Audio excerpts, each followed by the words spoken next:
considère les gens qui, après s'être lavés, porter de beaux habits, les gens ont l'habitude de prendre des parfums, mettre sur leur corps, pour que, à leur passage, qu'on sente une bonne odeur. C'est ça. Bon, moi personnellement, j'aime le discret, mais j'ai un frère qui, lui, il est à 200 mètres, vous sentez qu'il est là. Il est encore à 200 mètres, mais vous sentez qu'il est là. Un parfum de bonne odeur.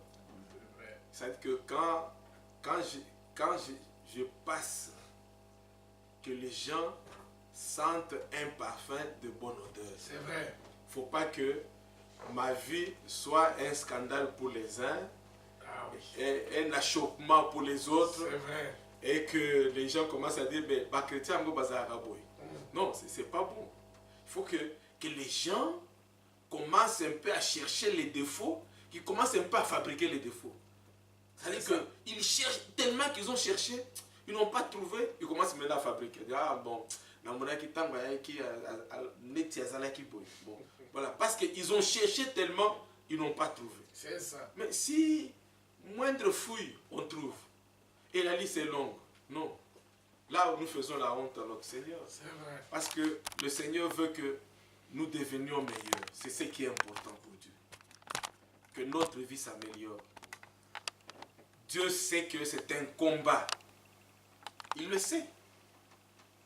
Par les Écritures que nous allons lire, nous allons voir que c'est un combat. La vie chrétienne, ce n'est pas une vie facile. Les gens, ils racontent des histoires, mais nous sommes dans la réalité. Nous sommes dans la parole. Comme nous l'avons dit la fois passée, nous le disons souvent, ça a eu été très facile pour notre Dieu de prendre les enfants d'Israël, tac, depuis l'Égypte, tac, bon. D'ailleurs, la Bible dit qu'il les a transportés. Vous voyez, Dieu, il a un peu de songi-songi. La Bible dit qu'il les a transportés sur les ailes d'une colombe. Va demander un peu à Josué si c'était vraiment les ailes d'une colombe. Demande à Josué, il va vous dire. C'était vraiment les ailes d'une colombe. Mais pour lui, il les a transportés sur les ailes d'une colombe de l'Égypte jusque dans la terre promise. Vraiment. Maintenant, quand tu rentres en détail dans la profondeur de ces ailes-là d'une colombe, quelle souffrance. Vraiment. Quel problème, quel souci, quelle difficulté. Parce que les gens, ils se limitent à les ailes d'une colombe. Très bien. Mais entrer en profondeur. Dieu a rendu les choses difficiles. Les choses du royaume des cieux, Dieu les a rendues expressément difficiles. C'est lui qui l'a fait. C'est pour cela, aux uns, il leur a donné la capacité, les moyens, les possibilités d'y parvenir. Et aux autres, il les a laissés comme cela se débrouiller. Pour qu'ils échouent. Comme ça, au moins, il va les reprocher d'avoir échoué. Mais il n'aura rien fait pour les aider. Mais regardez le privilège que le Seigneur nous donne. C'est un grand privilège pour nous. L'apôtre Paul, mettons-nous debout pour la prière. L'apôtre Paul dans Romains au chapitre 7.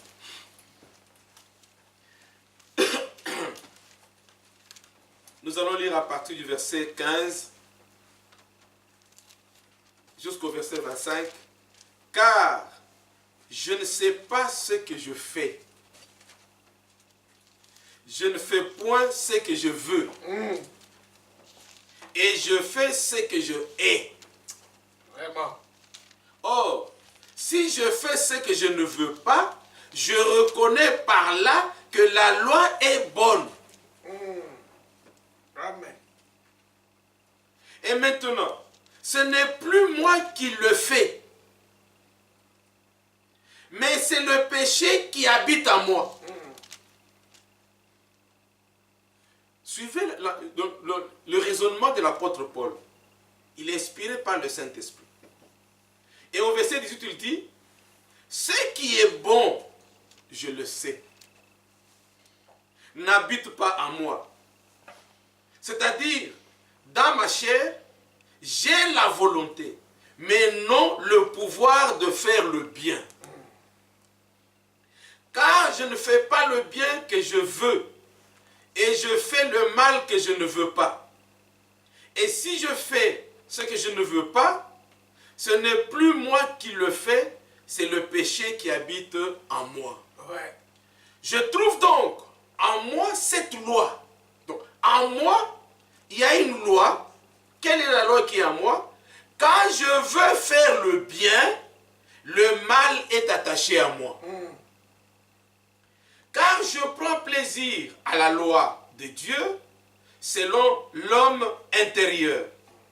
Mais je vois dans mes membres une autre loi qui lutte contre la loi de mon entendement et qui me rend captif de la loi du péché qui est dans mes membres. Amen. Misérable que je suis. Qui me délivrera de ce corps de mort? Grâce soit rendue à Dieu par Jésus-Christ notre Seigneur. Ainsi donc, moi-même, je suis par l'entendement esclave de la loi de Dieu et je suis par la chair esclave de la loi du péché. Incluons nos têtes. Bien-aimé, notre Père Céleste, c'est encore un moment favorable pour nous, un moment merveilleux que tu nous as accordé. Tu nous as gardés vivants en bonne santé jusqu'à cette heure. Tu as été avec ceux qui étaient au travail. Tu as été avec ceux qui étaient à l'école, dans les démarches, à la maison, partout. Tu nous as gardés, Seigneur. Et ce soir, tu as bien voulu nous réunir, nous rassembler, comme le bien-aimé l'a dit au début. Car là où 2 ou 3 sont réunis, rassemblés en ton nom, toi tu es au milieu d'eux. Amen. Nous te remercions, Seigneur, pour cette grâce que tu nous as accordée. C'est vrai. Notre chair est tirée de la poussière. Ce qui est poussière est poussière. Ça a été tiré de la poussière. Et le péché règne dans ce corps mortel. Voilà pourquoi l'apôtre Paul s'écrit, « Misérable que je suis, qui me délivrera de ce corps de péché? Le bien que nous aimons, le bien que nous voulons, le bien que nous souhaitons. » Voilà le paradoxe, c'est le mal qui se présente. Cette bataille, nous la vivons nuit et jour, Seigneur.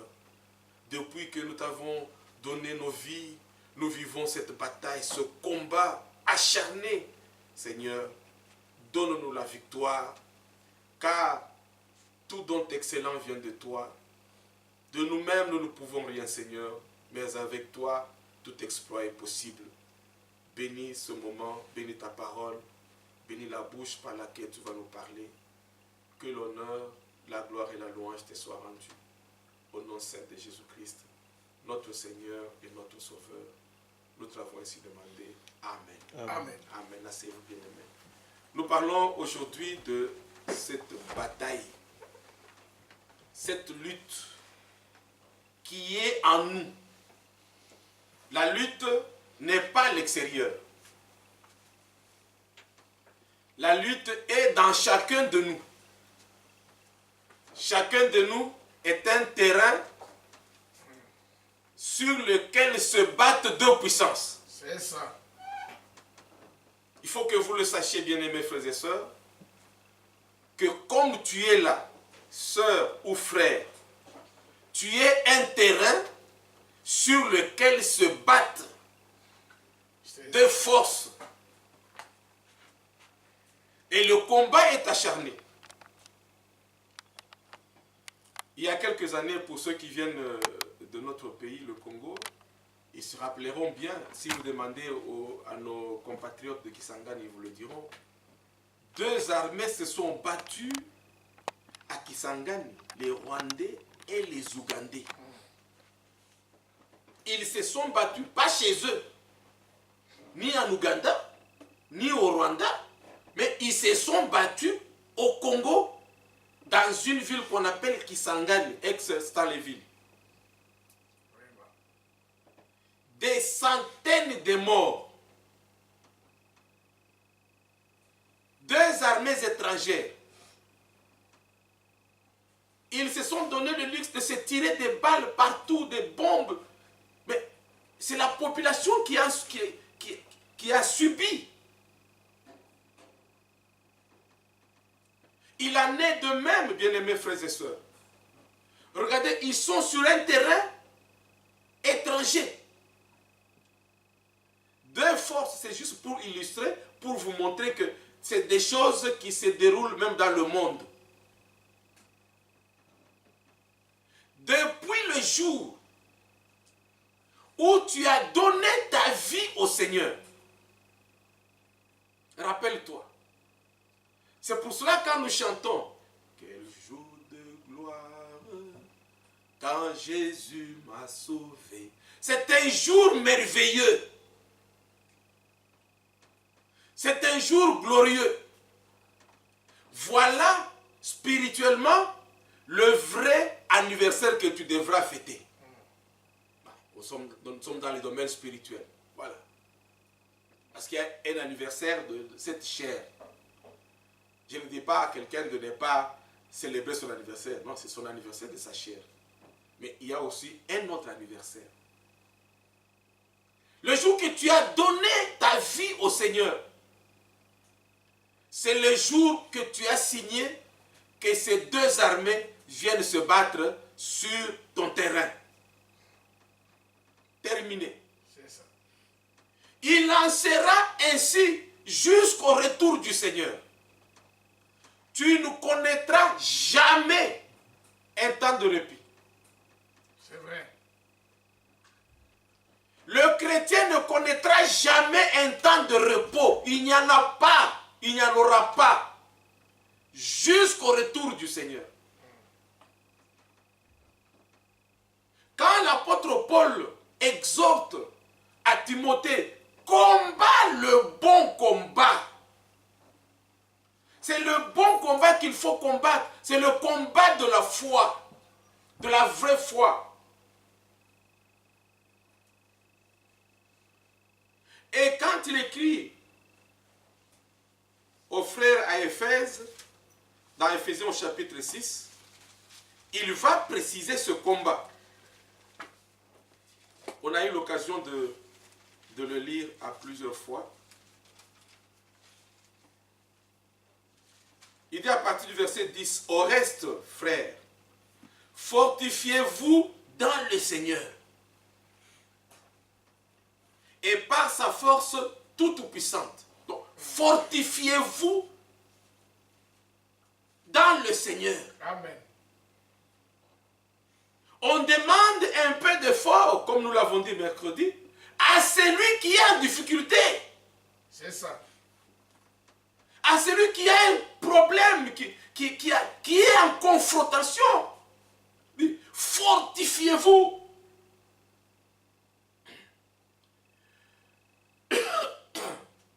Et par sa force toute puissante, revêtez-vous de toutes les armes de Dieu, afin de pouvoir tenir ferme contre les ruses du diable. Amen. Nous y reviendrons là-dessus.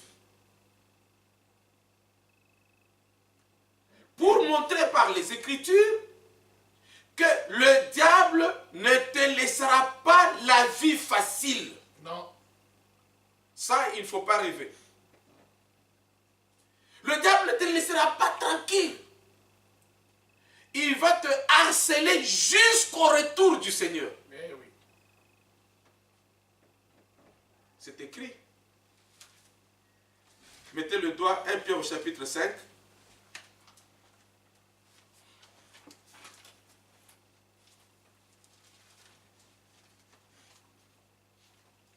Verset 8. Soyez sobres, veillez. Votre adversaire, le diable. Amen. C'est écrit noir sur blanc.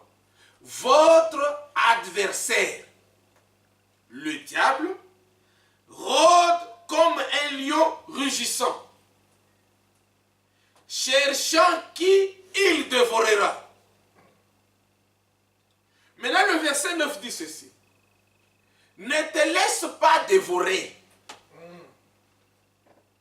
Tu es dans un combat. Tu dois faire un effort. Le verset 9 dit, résistez-lui avec une foi ferme. Ça dit qu'il vient. Il y a un chant que nous chantons souvent. Je ne sais pas, je ne m'appelle plus le titre. Quand le diable multiplie d'efforts et toi aussi tu... Oui. Qui se rappelle? C'est debout cette corde. Debout cette corde, voilà. Ah. Quand il multiplie, ouais, ça aussi multiplie d'efforts. Voilà, exactement. Voilà. C'est ça le verset 9. C'est ça. De ne pas se laisser faire. Et pour ne pas se laisser faire, de toi-même, tu ne peux pas y arriver. Le Seigneur a mis à ta disposition des armes que tu dois utiliser pour cette bataille. Amen. Il a mis à ta disposition. Quand l'apôtre Pierre dit que sa divine puissance nous a donné tout ce qui contribue, même pour la bataille, le Seigneur nous a tout donné. Il a mis à notre disposition.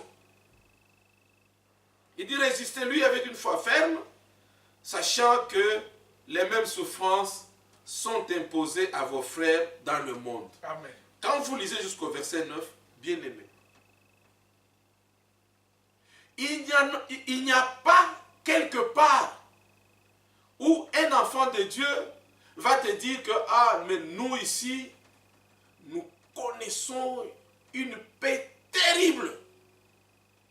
Il n'y en a pas. Parce que le diable ne vous permettra pas. Il ne vous permettra pas. Il ne le voudra pas.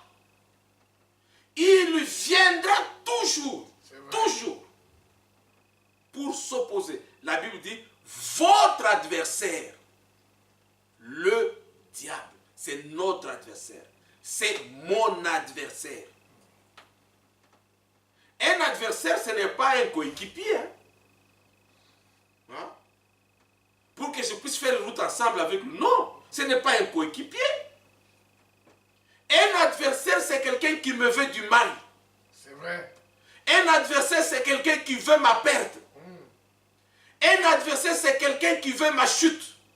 C'est vrai. Un adversaire, c'est quelqu'un qui veut ma mort. Un adversaire, c'est quelqu'un qui te veut du mal. Lui,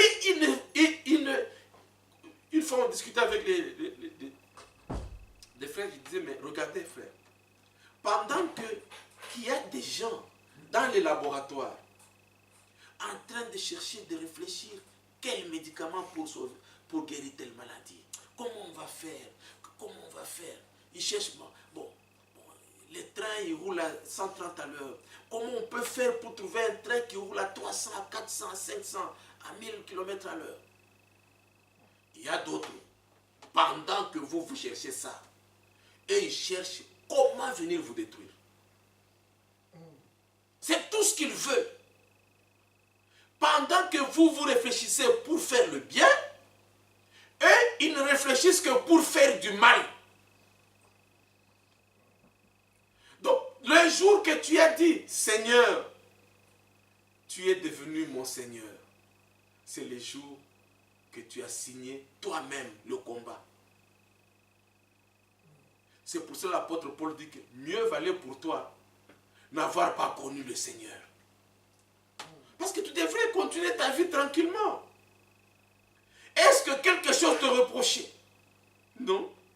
Parce que tu n'avais pas la loi de Dieu.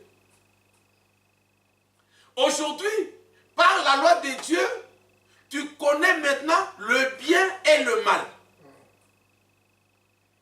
Le Seigneur te montre le bien et le mal. Et il te demande de faire du bien. Il te dit, je sais que tu ne peux pas faire du bien toi-même. Mais voici le chemin par lequel tu peux parvenir à faire du bien. Amen. Tu peux, si tu peux. si tu veux, parvenir à faire du bien. Maintenant, retournons d'abord dans Romains.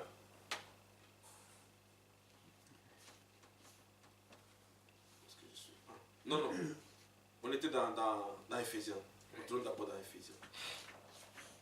Au verset 11. Revêtez-vous de toutes les armes de Dieu, afin de pouvoir tenir ferme contre les ruses du diable. Amen. Il est rusé. Rappelez-vous toujours que, regardez, allons d'abord dans 2 Pierre au chapitre 1er. Il faut que je fasse comprendre ceci. Regardez le verset 10. D'abord au verset 8. Car si ces choses sont en vous et y sont avec abondance, elles ne vous laisseront point oisifs ni stériles pour la connaissance de notre Seigneur Jésus-Christ. Amen. Et au verset 10, c'est pourquoi, frères, appliquez-vous d'autant plus à affermir votre vocation. Amen. Et votre élection, car en faisant cela, vous ne broncherez jamais. Amen. Et au verset 11, c'est ainsi, en effet, que l'entrée dans le royaume éternel de notre Seigneur et Sauveur Jésus-Christ vous sera largement accordée. Amen. Maintenant, regardez maintenant, bien-aimés. En suivant le chemin que Dieu trace, en suivant le chemin que Dieu met devant nous, nous nous rapprochons chaque jour de ce bonheur. Au verset 11, c'est ainsi, en effet, que l'entrée dans le royaume éternel de notre Seigneur Jésus-Christ vous sera largement accordée. Maintenant, votre adversaire, qui est toujours là à côté de vous, qui vous combat, son combat consiste à quoi? À vous empêcher. À vous empêcher d'entrer dans ce royaume. C'est ça le combat du diable. Beaucoup ont résumé le diable comme quelqu'un qui vient nous empêcher de voyager, quelqu'un qui vient nous empêcher d'avoir de l'argent, C'est ça. quelqu'un qui vient... Mais le diable, il s'en fout. Il y a des païens qui ont de l'argent. Il y a des chrétiens qui ont de l'argent. Il s'en fout. Le diable, il sait ce que lui veut. C'est de t'empêcher, toi, de rencontrer ton Seigneur. C'est ça sa bataille. C'est ça son combat. Ce n'est pas de te priver à manger. Il n'est pas là-dedans. Peut-être il peut venir sous forme de persécution. C'est pas moi, sous forme de persécution, il vient te faire un peu du mal pour te décourager et qu'on sort. Mais son but principal, c'est de t'empêcher de rencontrer le Seigneur ton Dieu. Oui. C'est ça son but principal. Nous irons, avant que nous puissions développer tout ça, nous irons dans le livre de Néhémie. Néhémie, je pense au chapitre 4. C'est une histoire que nous connaissons bien. On a eu l'occasion de lire cette histoire ici, ce qui est arrivé aux enfants d'Israël. Vous connaissez bien la reconstruction de la muraille et du temple de la ville de Jérusalem. C'est les deux livres de Néhémie et de Esdras. Esdras, il y en a qui disent Esdras. Bon, les deux livres, c'est la reconstruction de Jérusalem et de la muraille de Jérusalem. On a eu l'occasion de l'expliquer ici que quand on a bâti, regardez bien les gens qui ont des pavillons, qui ont des maisons. Après avoir bâti leur maison, la première chose, ou la chose suivante, c'est de construire un mur de protection, qu'on appelle clôture, de protection. Pour les gens, c'est une façon d'empêcher ceux qui sont à l'extérieur d'accéder facilement chez soi. Nous, comme on n'a pas terminé notre mur, plusieurs fois on a vu des gens dans le jardin, ils sont venus. Il y a même quelqu'un qui a osé me dire un jour, messieurs, vous n'avez qu'à mettre un portail. Il entre facilement. Un colporteur, il vient vendre le matelas, il recule avec son camion. Je dis, messieurs, vous vous rendez compte? Vous entrez chez moi avec votre camion, et moi j'ai des petits-enfants ici. Vous entrez librement, tranquillement, ça ne vous gêne pas. Et moi, si je venais chez vous comme ça, il me dit, mais monsieur, mais vous devez mettre un portail. Comme il n'y a pas de portail, donc... Je dis, ah bon, comme il n'y a pas de portail, c'est écrit entrez. Donc les gens, quand ils ont bâti leur maison, ils vont se barricader. Le mur, c'est une protection supplémentaire. Dans le temps, après avoir bâti une ville, on l'entourait d'une muraille. C'est ça. C'est une muraille de protection pour ralentir l'accès ou stopper l'accès de l'ennemi vers vous.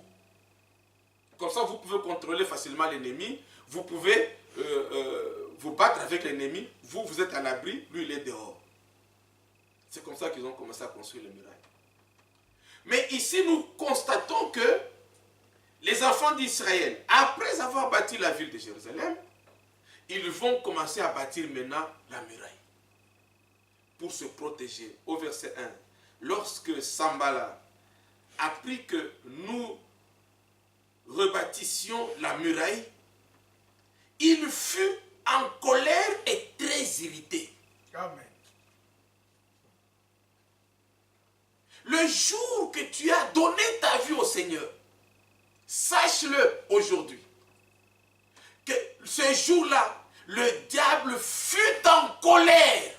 C'est vrai. Il fut en colère et il s'est irrité contre toi. Il a juré de te faire échouer. Il a juré de tout faire pour t'empêcher d'aller de l'avant. Il a juré de te mettre les bâtons dans les roues. Si nous pouvons faire un pas d'arrière, allons dans le livre de Genèse. Le Seigneur est le premier à avoir parlé à Adam et Ève. Parce que c'est lui le créateur. Le diable a entendu. Quoi? Moi, je vais les laisser causer avec Dieu tous les jours, parler avec Dieu, suivre Dieu. Moi, je les laisse. Non, je dois les empêcher d'être avec Dieu. Regardez ce qu'il a fait. Il a les moyens de t'empêcher. Il a les moyens de ralentir ta marche. La Bible dit que pour faire face à toutes les ruses de l'ennemi, il a toutes sortes de ruses. Il va inventer toutes sortes de raisons. J'ai vu ici, je ne sais pas, mais je vais le dire dimanche. Je ne veux pas de lettres anonymes. Un frère ou une soeur doit être honnête, sincère, normal et clair. Il faut qu'on te connaisse, toi, le frère ou la soeur, qui a demandé qu'on supprime le culte de vendredi. Il faut qu'on te connaisse. Que tu nous expliques pourquoi. Que tu nous expliques à nous, moi je suis disposé, que tu viennes nous expliquer pourquoi on doit supprimer le culte de samedi, de vendredi. Moi je croyais que tu allais être courageux de nous proposer qu'on augmente le culte le lundi, mardi ou jeudi ou samedi même. Non, non. Tu écris une lettre anonyme et tu mets dans le tronc et comme ça, on ne me connaîtra pas. Je dois te connaître. Je dois te connaître. Je vais l'annoncer dimanche. Si j'oublie, tu me rappelles. Je vais l'annoncer dimanche. Non. Le diable va inventer toutes sortes de choses. Frère, au temps de Moïse, on lisait la Bible tous les jours. Amen. C'est vrai. Tous les jours, on lisait la Bible. Vous pensez que je suis naïf quand je dis, bon, j'attends vos propositions. Vous pensez que c'est ce genre de propositions que j'attends? Je ne suis pas naïf. Amen. Ce n'est pas ce genre de propositions que j'attends. Hein? Vous vous trompez. Vous pensez que moi, je suis là pour attendre ça. Ce n'est pas ça ce que moi j'attends. C'est pas ça. Tu n'as pas le temps. Vendez naïf. C'est ça. Où est le problème? On supprime les cultes. N'importe quoi. Qu'on supprime les cultes. Est-ce que tu pèses même ce que tu dis là? Qu'on supprime. Ça dit que depuis dimanche, lundi, tous en la culte était. Mardi, tous en la culte était. Mercredi, c'était un petit culte. Regardez comment on a chanté chez Pierre là.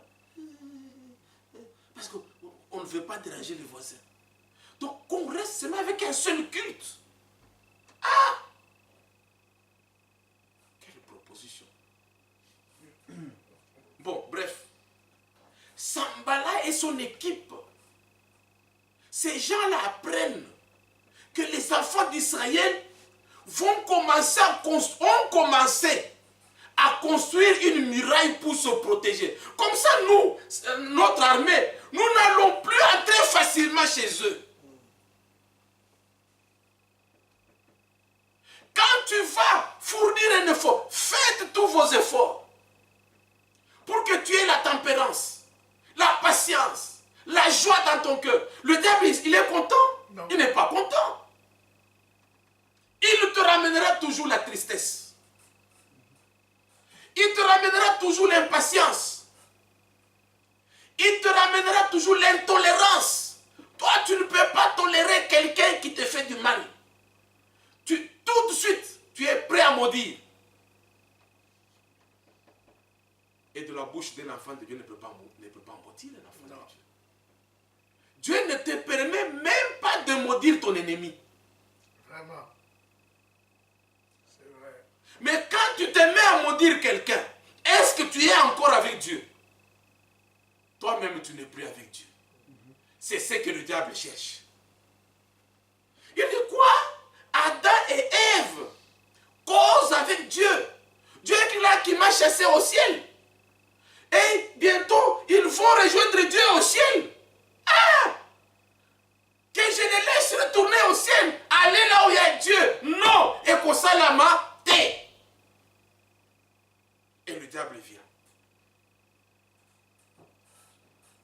Je ne sais pas comment il s'est arrangé pour rencontrer Ève. La Bible n'en parle pas. Je ne sais pas. Mais c'est un esprit. Est-ce que Dieu a-t-il réellement dit? Est-ce que vous avez entendu dans cette histoire l'histoire de manger? L'histoire, est-ce que tu as des habits? Est-ce que tu as à manger? Et moi je vais te donner à manger. Non! Son problème, c'est de te séparer avec Dieu. C'est ça. C'est ça son problème. Il va te donner des propositions. Il va te faire des suggestions. Il va te donner des belles idées. Dieu a-t-il réellement dit? Nous le verrons en détail. Dieu voulant dimanche. Dieu a-t-il réellement dit? Et il dit, ah, dès que tu as prêté seulement l'oreille, n'oubliez pas, nous en avons parlé il y a quelques mois ici. Dès que tu as prêté seulement l'oreille, c'est un grand spécialiste, le diable, pour faire tomber les gens. C'est un grand spécialiste. Donc, il ne faut pas lui céder même un petit terrain. Il ne faut pas lui céder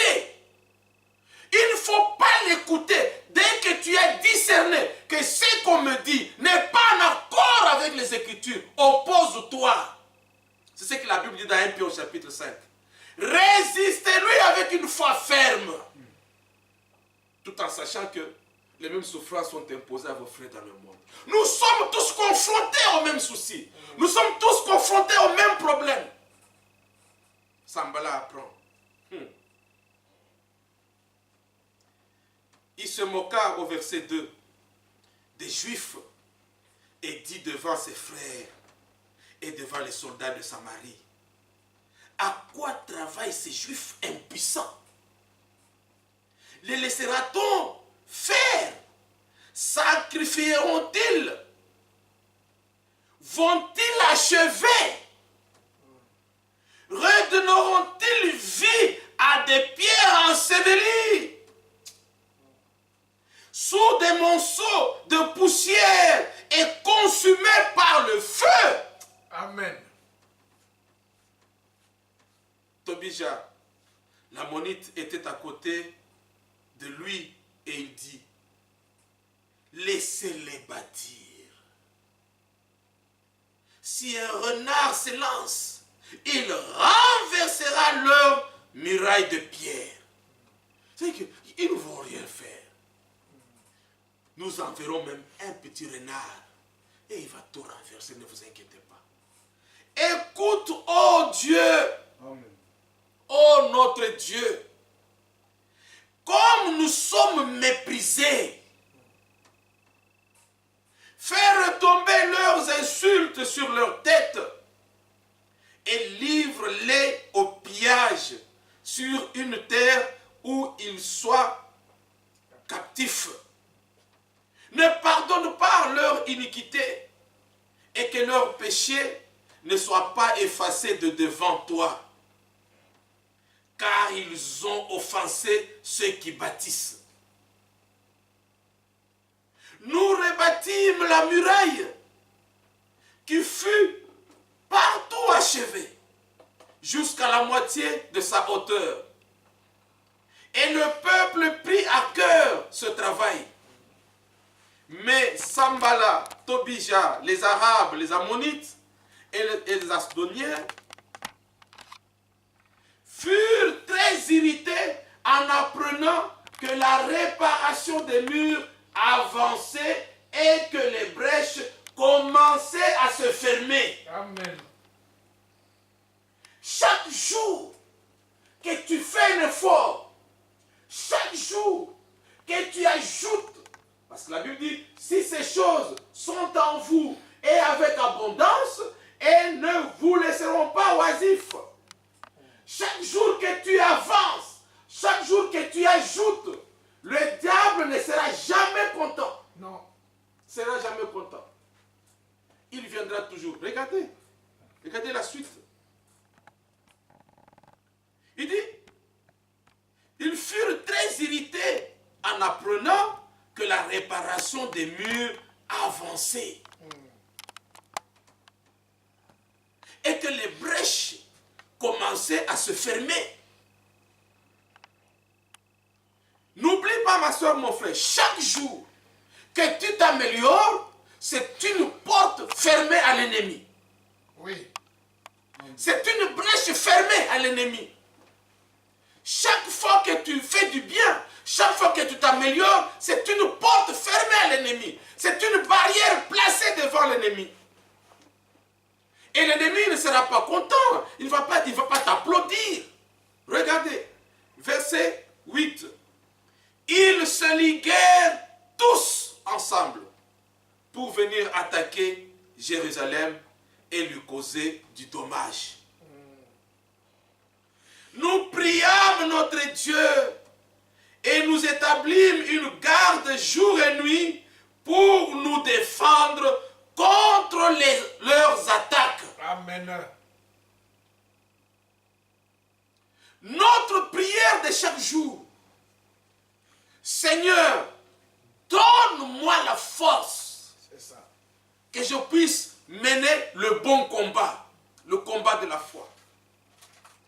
Seigneur, donne-moi la force que je puisse vaincre le mensonge. Seigneur, donne-moi la force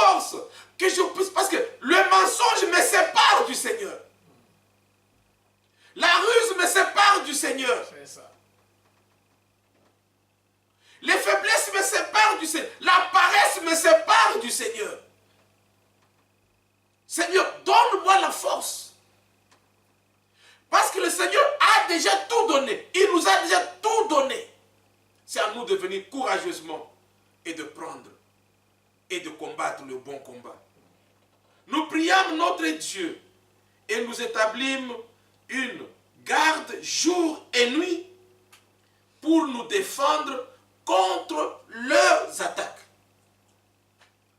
Le diable attaque la nuit, le diable attaque le jour.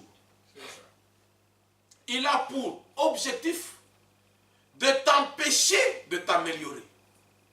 C'est là où nous sommes. Nous parlons du combat, du vrai combat que nous avons à mener. Chacun donc devrait s'examiner dans sa vie quelles sont les portes par lesquelles le diable entre chez moi. C'est ça. Et le travail que tu as à faire, le combat que tu as à mener, c'est de boucher ces portes. Amen. C'est de fermer cet accès pour empêcher. Et lui, il ne te permettra pas que tu puisses fermer ces accès. Il préfère venir chez toi pépeler. Il vient tranquille, il rentre sans même... D'ailleurs, lui, il ne frappe jamais. Vous le savez. Lui, il ne frappe jamais. Le Seigneur, lui, il frappe. Mais lui, jamais il ne frappe. Jamais. Lui, il vient, il s'impose. Vous pensez que l'armée étrangère qui vient attaquer, ils trouvent le muraille, ils vont frapper, ils vont vous dire, quand, s'il vous plaît, nous voulons entrer. Non. Ils vont forcer. Donc, le diable ne te permettra pas de fermer les portes par lesquelles il peut entrer chez vous. Ne te permettra pas. Mais toi, prie Dieu, regarde ta vie, examine ta vie, regarde quelles sont les portes par lesquelles le diable entre chez moi. Si tu t'examines, tu trouveras nécessairement des failles dans ta vie. Tu trouveras. Je pense qu'il profite toujours quand je fais ça. Il profite toujours quand je fais ça. Pourquoi le Seigneur a-t-il dit que si l'œil est pour vous une occasion de chute? Avez-vous compris ce que le Seigneur voulait dire? Si ton œil est une porte par laquelle le diable va entrer chez vous, alors qu'est-ce qu'il faut faire? Il faut garder cet œil comme cela? Non. Parce qu'en le gardant comme ça, le diable entre par là. C'est ça. Mais tu fais quoi? Mais tu le barres. Il dit, mieux vaut être borgne et entrer au ciel que de garder les deux yeux et de manquer le ciel. Parce que le diable, quand il entre, ce n'est pas pour te permettre d'avancer, d'aller de l'avant, non. C'est pour que tu échoues. Il a fait échouer Adam et Ève. Et toi, tu penses que toi, tu es plus fort qu'Adam et Ève. Les gens qui causent avec Dieu, comme ça, face à face. Toi, tu es plus fort qu'eux.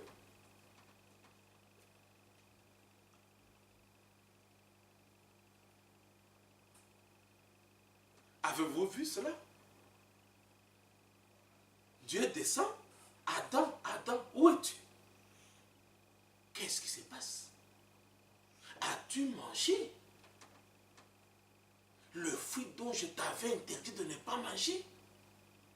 As-tu goûté à cet arbre de la connaissance du bien et du mal? Ah non, mais Seigneur, mais c'est elle. C'est pas moi.